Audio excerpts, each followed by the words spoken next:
Objective कराएंगे। तो पहला चैप्टर ज्योग्राफी का भारत संसाधन एवं उपयोग, भारत एवं संसाधन एवं उपयोग, इसका हम ऑब्जेक्टिव नंबर MBVD का पहला नंबर पूछ रहा है, भारत में सबसे बड़ा मानव निर्मित जलाशय कौन सा है? तो कौन सा है? याद रखिएगा, गोविंद वल्लभ पंत सागर। कौन सा है? गोविंद वल्लभ पंत सागर। भारत में सबसे बड़ा मानव निर्मित जलाशय कौन सा है? तो गोविंद वल्लभ पंत सागर। उसके बाद दूसरा क्वेश्चन है, भारत में कितने प्रकार की मृदा पाई जाती है? तो भारत में 8 प्रकार की मृदा पाई जाती है। भारत में कितनी प्रकार की मृदा पाई जाती है? 8 प्रकार की। याद रखिएगा, भारत में 8 प्रकार की मृदा पाई जाती है। भारत में पूछ रहा, तीसरा क्वेश्चन है कि भारत के दार्जिलिंग में प्रथम जल विद्युत संयंत्र की स्थापना कब हुई? तो दार्जिलिंग में 1857 में ईस्वी में हुई थी। यानी भारत के दार्जिलिंग में प्रथम जल विद्युत संयंत्र की स्थापना 1857 ईस्वी में हुई थी। चौथा क्वेश्चन है, भारत का राष्ट्रीय पशु। तो भारत का राष्ट्रीय पशु क्या है? तो बाघ। भारत का राष्ट्रीय पशु पूछेगा, बाघ है। पूछेगा बाघ परियोजना कब लाएगा? 1973 में लाएगा। उसके बाद 5वां नंबर क्वेश्चन है कि भारत की कुल भूमि का कितना प्रतिशत भाग कृषि कार्य के लिए उपयुक्त है? तो हमेशा याद रखिएगा 48.83%। छठा नंबर क्वेश्चन है, भारत में पहला परमाणु ऊर्जा स्टेशन कहाँ स्थापित हुआ था? तारापुर में। याद रखिएगा, कहाँ स्थापित हुआ? तारापुर में। उसके बाद दूसरा 8वां क्वेश्चन पूछ रहा है कि भारत का सबसे बड़ा लौह उत्पादक राज्य कौन सा है? तो भारत का सबसे बड़ा लौह उत्पादक राज्य ओडिशा है। अभी ओडिशा है, याद रखिएगा। कौन सा है? ओडिशा है, याद रखिएगा। उसके बाद 9वां नंबर क्वेश्चन, भारत में सबसे लंबा बांध कौन सा है? तो भाखड़ा नागल बांध है। कौन सा है? भाखड़ा नागल बांध। उसके बाद 10 नंबर क्वेश्चन है कि भारत में 2001 ईस्वी में कितने प्रतिशत भौगोलिक क्षेत्र वन का विस्तार था? तो 19.27%। याद रखिएगा, कितना है? 19.27%। उसके बाद 11 नंबर, भारत का प्रथम तेल शोधक कारखाना कहाँ है? भारत का प्रथम तेल शोधक कारखाना कहाँ है? बरौनी में। बी नंबर ऑप्शन पर मिलेगा, बरौनी। बरौनी कहाँ है? बिहार में। बिहार के कौन से जिले में? तो बेगूसराय जिले में। उसके बाद भारत में सबसे पुराना तेल भंडार कहाँ है? तो डिगबोई। तो भारत में सबसे पुराना तेल भंडार कहाँ है? डिगबोई असम में। कहाँ है? डिगबोई कहाँ है? असम में। उसके बाद भारत में किस खनिज का अभाव है? तो भारत में लेड खनिज का अभाव है। कौन सा है? लेड। याद रखिएगा, कौन सा है? लेड। उसके बाद भारत का राष्ट्रीय पक्षी कौन सा है? तो भारत का राष्ट्रीय पक्षी मोर है, या ऑप्शन में मयूर रहेगा। उसके बाद 15 नंबर, गिर राष्ट्रीय उद्यान कहाँ है? गिर राष्ट्रीय उद्यान गुजरात में। कहाँ है? गुजरात में। गिर राष्ट्रीय उद्यान कहाँ है? गुजरात में। उसके बाद 16 नंबर क्वेश्चन है, भारत का प्राचीनतम कोयला खाना कहाँ है? तो रानीगंज। कहाँ है? रानीगंज। ये कहाँ पड़ता है? तो झारखंड में। भारत में सर्वाधिक क्षेत्र पर किस मिट्टी का विस्तार है? तो सर्वाधिक क्षेत्र पर जलोढ़ मिट्टी का विस्तार है। ठीक है, याद रखिएगा, कौन सा है? जलोढ़। उसके बाद 18 नंबर क्वेश्चन है, भारत में कोयला का सर्वाधिक उत्पादक राज्य कौन सा है? याद रखिएगा, झारखंड। सबसे ज्यादा झारखंड, उसके बाद छत्तीसगढ़। उसके बाद 19 नंबर क्वेश्चन है, भारत के किस राज्य में सौर ऊर्जा के विकास सर्वाधिक संभावना है? तो राजस्थान में। कहाँ है? राजस्थान में। याद रखिएगा, राजस्थान में। उसके बाद भारत में 20 नंबर क्वेश्चन, भारत में लगभग कितने प्रकार के खनिज पाए जाते हैं? तो भारत में 150 प्रकार के खनिज पाए जाते हैं। कितने? 150 प्रकार के। याद रखिएगा। उसके बाद भारत का सबसे बड़ा बंदरगाह कौन सा है? तो भारत का सबसे बड़ा बंदरगाह मुंबई है। कौन सा है? मुंबई है। उसके बाद मैग्नीज उत्पादन में विश्व में भारत का कौन सा स्थान है? तो मैग्नीज उत्पादन में विश्व में भारत का तीसरा स्थान। कौन सा स्थान है? तीसरा स्थान। उसके बाद है 23 नंबर क्वेश्चन कि गोंडवाना समूह भारत का कितना प्रतिशत कोयला भंडारित है? तो 96%। कितना परसेंट? 96%। याद रखिएगा। उसके बाद 24 नंबर क्वेश्चन है, मरुस्थलीय मृदा का विस्तार भारत के किस राज्य में? तो मरुस्थलीय कहाँ ज्यादातर? राजस्थान में। कहाँ पे? राजस्थान में। याद रखिएगा। उसके बाद 25 नंबर, यूनेस्को के सहयोग से भारत में कितने जैवमंडल क्षेत्र है? तो अभी 14 कितने हैं? तो 14 याद रखेगा। 26 नंबर क्वेश्चन है, छत्तीसगढ़ भारत का कितना प्रतिशत लौह अयस्क उत्पादन करता है? तो 20%। कितना परसेंट? 20%, याद रखेगा। उसके बाद 28 नंबर क्वेश्चन है, देश के बांधों को किसने भारत का मंदिर कहा है? तो पंडित नेहरू, जवाहरलाल नेहरू पंडित। तो कौन थे? पंडित नेहरू। क्या बोले थे? कि भारत का मंदिर है किस देश के बांधों को, ठीक ना। उसके बाद 28 नंबर क्वेश्चन है, वर्ल्ड वाइड फॉर नेचर के अनुसार भारत में लगभग कितने भूमि पर निम्नीकृत हो चुकी है? तो 13 करोड़ हेक्टेयर। कितना? 13 करोड़। कितना? 13 करोड़ हेक्टेयर पर। उसके बाद विश्व पर्यावरण दिवस कब मनाया जाता है? तो विश्व पर्यावरण दिवस 5 जून को मनाया जाता है। विश्व पर्यावरण दिवस कब मनाया जाता है? 5 जून को, याद रखेगा, ठीक है।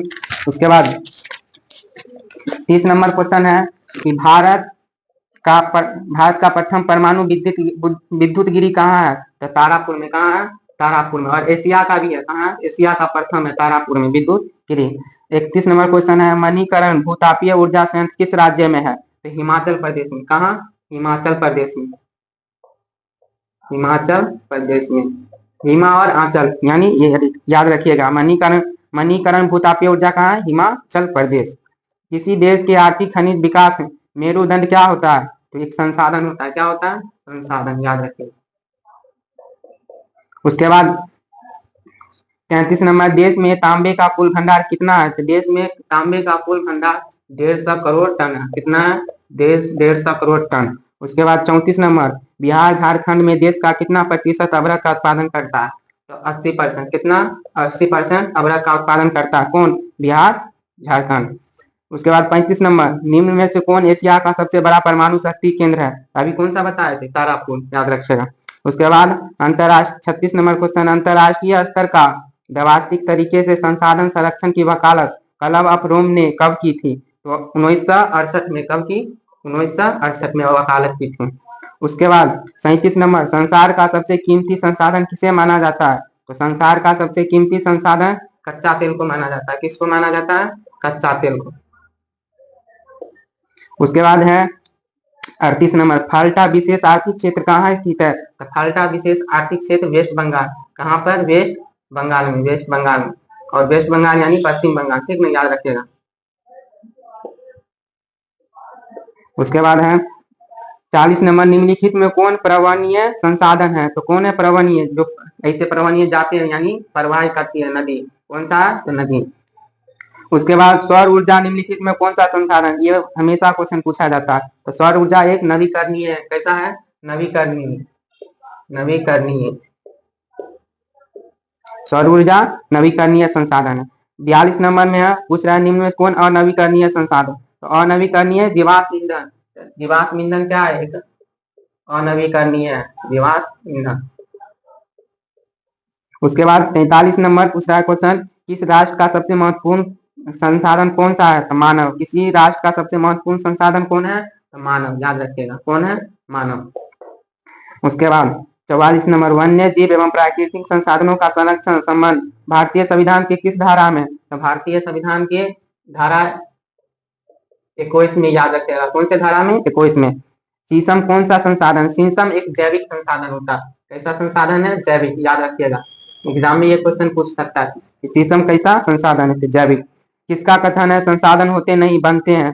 तो संसाधन होते नहीं है, बनते हैं। किसने बोला था? तो याद रखिएगा, जिमरे मैन। जिमर मैन, ठीक ना, याद रखिएगा। ये क्वेश्चन बार बार पूछा गया, ठीक ना। संसाधन होते नहीं है, बनते हैं। किसने बोला? जिमरमैन, ठीक ना। उसके बाद 47 नंबर, कोयला किस प्रकार का संसाधन है? कोयला एक अनवीकरणीय है। कैसा है? अनवीकरणीय। जिसे हम पुनः प्राप्त नहीं कर सकते उसे अनवीकरणीय संसाधन, जिसे हम पुनः प्राप्त कर सकते उसे नवीकरणीय संसाधन, ठीक है ना। ऑप्शन देख के बनाइएगा। उसके बाद 48 नंबर क्वेश्चन है, प्राकृतिक संसाधनों का संरक्षण के तहत 1968 में कौन सा कन्वेंशन हुआ था? तो अफ्रीकी कन्वेंशन। कौन सा? अफ्रीकी।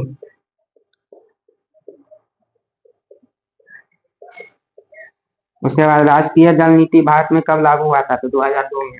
राष्ट्रीय जल नीति भारत में कब लागू हुआ था? 2002 में, याद रखिएगा। उसके बाद 50 नंबर, राष्ट्रीय जल विद्युत शक्ति कॉर्पोरेशन लिमिटेड की स्थापना कब हुई? तो 1975 में। कब हुई? 1975 75 में, याद रखिएगा। उसके बाद भारत में प्रथम जल विद्युत संयंत्र की स्थापना कब हुई थी? कहाँ हुई थी? तो दार्जिलिंग में। कहाँ? दार्जिलिंग। दार्जिलिंग कहाँ है? वेस्ट बंगाल में, ठीक है, याद रखिएगा। प्राणियों के शरीर में कितना परसेंट जल की मात्रा होती है? तो 65%। कितना परसेंट? 65%, याद रखिएगा। उसके बाद है 53 नंबर, वर्षा जल संचय कर कृषि भूमि का विस्तार निम्नलिखित में किसके द्वारा किया गया था? तो संदीप पांडे द्वारा। किसके द्वारा? संदीप पांडे द्वारा। उसके बाद सबसे बड़ा जल संग्रहण केंद्र कौन होता है? तो महासागर। कौन सा है? महासागर में सबसे बड़ा जल संग्रहण। उसके बाद बिहार में अति जल दोहन किस तत्व का संकेंद्र बड़ा है? तो आर्सेनिक। कौन सा? आर्सेनिक। ये क्वेश्चन पूछ सकता है, ठीक। उसके बाद बृहद क्षेत्र में जल की उपस्थिति के कारण पृथ्वी को कौन सा कहते हैं? नीला ग्रह। याद रखें, कौन सा ग्रह? नीला ग्रह। उसके बाद 57 क्वेश्चन। उसके बाद सर्वाधिक वर्षा कौन सी होती है? तो कहाँ होती है? मासीराम, मेघालय में, ठीक। उसके बाद 60 नंबर क्वेश्चन है, सरदार सरोवर बांध किस नदी पर बनाया गया? तो नर्मदा नदी पर। कौन सा बांध? नर्मदा नदी, ठीक ना। उसके बाद पूछ रहा है भैंसा लोटन बांध किस नदी पर बनाया गया था? गंडक नदी पर। भैंसा लोटन बांध किस नदी पर? गंडक नदी पर, ठीक है, याद रखें। भाखड़ा नागल परियोजना किस नदी पर विकसित है? तो सतलज नदी पर। किस नदी पर? सतलज नदी पर पूछेगा। भाखड़ा नागल बांध परियोजना किस नदी पर है? सतलज नदी पर। बिहार के प्राचीनतम नदी घाटी परियोजना कौन सा है? तो दामोदर परियोजना। कौन सा है? दामोदर परियोजना, ठीक है, याद रखिएगा। कौन सा है? दामोदर परियोजना। उसके बाद दक्षिण भारत की सबसे बड़ी नदी घाटी परियोजना कौन सी है? तो सारावती। कौन सा है? सारावती, याद रखिएगा। सारावती। आप सुनिए और याद कीजिए, और एमबीडी आगे में रख के उसको टिक करके याद कीजिए। उसके बाद दक्षिण 65 नंबर, दक्षिण भारत की सबसे बड़ी नदी घाटी परियोजना किस नदी पर है? तो तुंगभाद्रा नदी पर। कौन सा? तुंगभाद्रा, याद रखिएगा। उसके बाद 66 नंबर, वन संरक्षण एवं प्रबंधन की दृष्टि से वनों को वर्गीकृत किया गया कितने वर्गों में? 3 वर्गों में, ठीक है, याद रखिएगा। उसके बाद वन स्थिति के रिपोर्ट के अनुसार भारत में वन का विस्तार कितना है? तो याद रखिएगा 20.55, ठीक ना, 20.55%, ठीक ना। 68 नंबर, विश्व में वन विकास में चीन के बाद भारत का कौन सा स्थान है? तो चीन के बाद भारत का दूसरा स्थान है वन में, ठीक है ना। कितना है? दूसरा स्थान, ठीक है। उसके बाद किस राज्य में वन का सबसे अधिक विस्तार है? तो मध्य प्रदेश, एमपी। सबसे अधिक कहाँ है? एमपी में, मध्य प्रदेश में वन का विस्तार। उसके बाद क्वेश्चन पूछ रहा पर्यावरण संरक्षण हेतु पहला विश्व शिखर सम्मेलन कहाँ हुआ था? तो स्टॉकहोम। कहाँ? स्टॉकहोम। उसके बाद साल किस वन का वृक्ष है? तो साल एक पतझड़ का वन, पतझड़। 70 नंबर क्वेश्चन है। 71 नंबर क्वेश्चन था, साल किस वन का वृक्ष है? तो पतझड़ का। उसके बाद है 72 नंबर, इनमें कौन मैंग्रोव वन का विस्तार सबसे अधिक है? तो सुंदरवन। मैंग्रोव वन यानी सुंदरवन। कौन सा? सुंदरवन। कहाँ है? वेस्ट बंगाल यानी पश्चिम बंगाल।